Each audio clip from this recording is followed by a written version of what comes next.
Hello and welcome back. In this lecture I want to talk about installing the required software for the class. It's going to be very easy. We only need to install essentially one software component. This will come with everything we need to create a C program. And what we're going to be installing is an integrated development environment called CodeBlocks. Blocks. I do want to tell you a little bit about this program, this IDE. It's really useful. We're going to download it. I'm going to go through the process of installing it. But some of the highlights of CodeBlocks are its cross-platform. And that's one of the main reasons I chose it, as well as it being very user-friendly. It will run on Linux, it will run on a Mac, and it will run on Windows. And it's very easy to install. So you can use this integrated development environment to create and write your C programs and run your C programs on any of these operating systems. The actual IDE, the integration development environment, is written in C++. So you don't have any, it runs very fast, it's very efficient. You don't have any proprietary libraries you have to download. The compiler that it's going to use is this Ming Win compiler. This is like a Cygwin compiler that comes on Windows.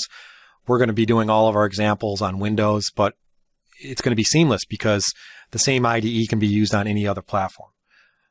But it is very user-friendly, very easy to use, very fast.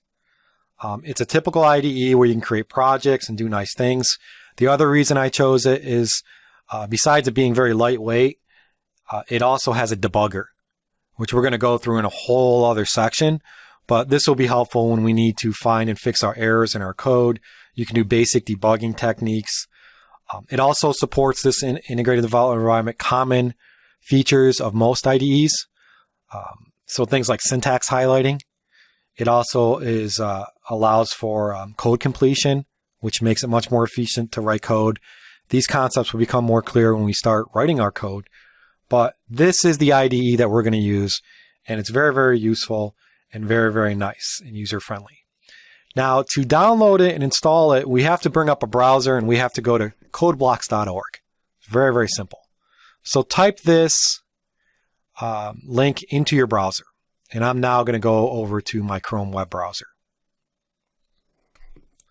So here we have Google. Let's just type in CodeBlocks. CodeBlocks.org, which is already have here as a link. When you go here, you see the home page. You can read through this stuff to see some of the things I just mentioned. But what you want to do to install this is you want to go to Downloads, which is the Downloads link right here. And then you want to select Binaries on the left-hand side under Downloads Binaries.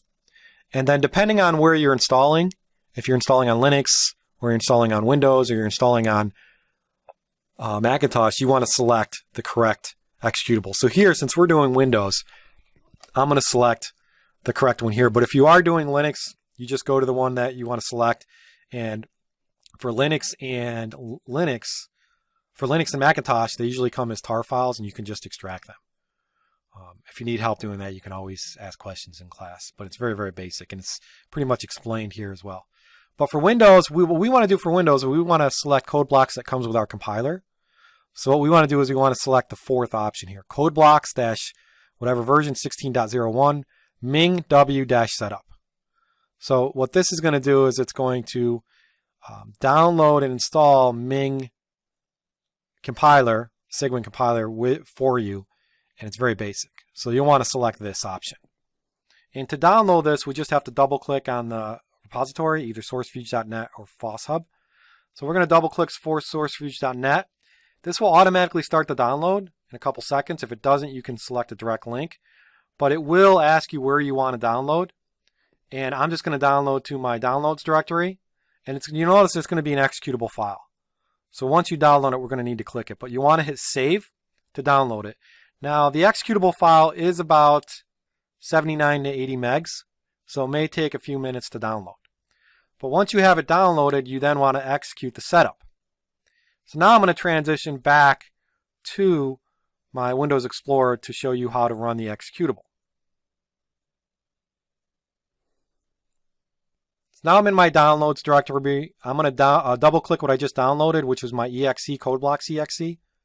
We'll double click that, and that's going to run a little wizard that will that's going to run a little wizard that will allow you to install CodeBlocks. The first screen you're going to see is this one. It's going to go through the installation of CodeBlocks. You can just hit the next button. You then want to accept the license agreement by just saying I agree. Here is where you can choose the components you want to install. Depending if you want to get rid of things or if you don't want to have certain things, you can uncheck some boxes, but I would just leave all of these checked. There are some plugins that come along with it. You can leave all this checked. It takes up about 230 megabytes on your hard drive, but you just hit the next button here. It's going to by default install as an x86 32-bit or 32-bit installation. So you say install, and then it goes through the wizard and basically copies all the files. And this may take a couple seconds or a minute as well. And then it will ask you if you want to run CodeBlocks. You can say yes just to make sure that it installed correctly. This will bring up the integrated development environment, and that's basically it. You won't have to do anything else other than that. It's going to automatically detect whether or not you have a compiler. The compiler should automatically be installed along with Minwin that came down with you. So you may see a screen like this for auto detection. You can just say OK. Otherwise, it's going to find it, and you're going to see your startup screen, and you're going to see your development environment. And that's all it takes. This is all the software that we need that is going to allow us to write and run our C programs. So pretty easy. Thank you.